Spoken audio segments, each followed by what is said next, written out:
Doctor ने देखा कि छोटी बच्ची की गर्दन पर ड्रैगन जैसी शेप वाला रैश था। ये बिल्कुल वैसा ही था जैसा उसके एक सीईओ फ्रेंड के फैमिली में जेनेटिकली ट्रांसफर होता था। तभी उसे शक हुआ कि कहीं ये बच्ची उसी सीईओ की बेटी तो नहीं जिसे अकेला छोड़ दिया गया है। चेकअप करते टाइम डॉक्टर ने चुपके से उस बच्ची के बालों में से एक बाल निकाल लिया, उसकी फोटो ली और नर्स को डीएनए टेस्ट के लिए भेज दिया। उधर सीईओ, जो अब तक 30 साल का है और सिंगल है, अपने खानदानी हॉल में घुटनों के बल बैठा हुआ था और अपने दादाओं से डांट खा रहा था। तभी उसे डॉक्टर का फोन आया। डॉक्टर ने बताया कि उसकी 6 साल की बेटी है। सब लोग हैरान रह गए जब उन्होंने डीएनए रिपोर्ट देखी और बच्ची की गर्दन पर वही ड्रैगन शेप वाला बर्थ मार्क देखा। उसी वक्त सबको यकीन हो गया कि बच्ची सीईओ की ही बेटी है। पूरे परिवार ने, जो अरबों की दौलत का मालिक था, तुरंत हॉस्पिटल की ओर दौड़ लगा दी। असल में 6 साल पहले एक पार्टी में एक लड़की को उसकी क्लासमेट ने फंसा दिया था। उसी रात गलती से वो सीईओ के साथ एक ही कमरे में रह गई। 1 महीने बाद डॉक्टर ने उसे बताया कि वो प्रेग्नेंट है। जब उसकी क्लासमेट को ये बात पता चली तो उसने ये खबर पूरे कॉलेज में फैला दी। उसने अपने कॉन्टैक्ट्स के जरिए लड़की को कॉलेज से निकलवा भी दिया। तब से वो लड़की होटल में वेट्रेस की नौकरी करके अपनी बेटी को पाल रही थी। ये राज तब तक किसी को नहीं पता चला जब तक उसकी बेटी को बुखार नहीं आया और उसे हॉस्पिटल लाना पड़ा। अब सीईओ के पूरे खानदान में हड़कंप मच गया। सीईओ ब्लैक सूट पहने अपने बॉडीगार्ड्स के साथ हॉस्पिटल में घुसा। रास्ते में उसकी उस लड़की से टकराहट हुई और उसने उसे पहचाना ही नहीं। डॉक्टर ने प्राउड होकर अनाउंस किया कि उसने सीईओ की बेटी को ढूंढ निकाला है। लेकिन जैसे ही वार्ड का दरवाजा खोला,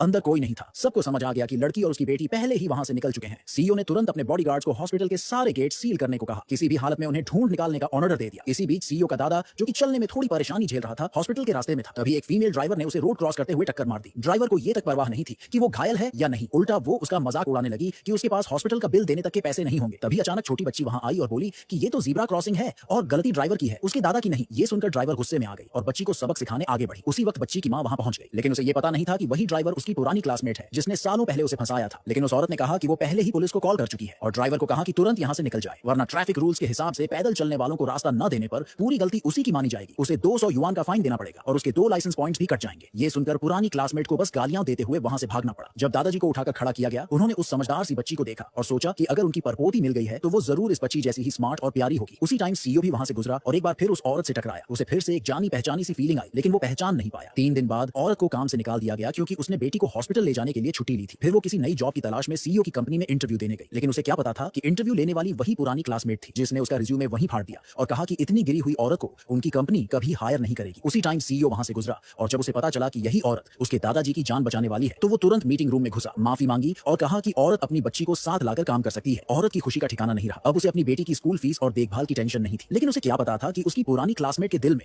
उसके लिए गहरी नफरत भरी हुई है। अगले दिन औरत अपनी बेटी को लेकर सीईओ के इलेक्ट्रॉनिक्स फैक्ट्री में काम पर गई, जहां उसकी क्लासमेट पहले से ही वर्कशॉप सुपरवाइजर को रिश्वत देकर सेट कर चुकी थी। सुपरवाइजर ने औरत को अपने ऑफिस बुलाया और परेशान करना शुरू कर दिया। तभी औरत ने बाहर से अपनी बेटी की रोने की आवाज सुनी और जल्दी से बाहर भागी। उसी वक्त क्लासमेट ने झूठा इल्जाम लगा दिया कि फैक्ट्री के तैयार प्रोडक्ट्स बच्ची की वजह से खराब हो गए हैं। अब कंपनी औरत को सिर्फ निकालना ही नहीं चाहती थी, बल्कि उससे नुकसान की भरपाई भी मांग रही थी। औरत ने घबराकर अपनी बेटी से पूछा, क्या तूने कुछ तोड़ा है? और बच्ची ने रोते हुए साफ मना कर दिया। क्लासमेट बच्ची को झूठा कहकर इल्जाम लगाने लगी।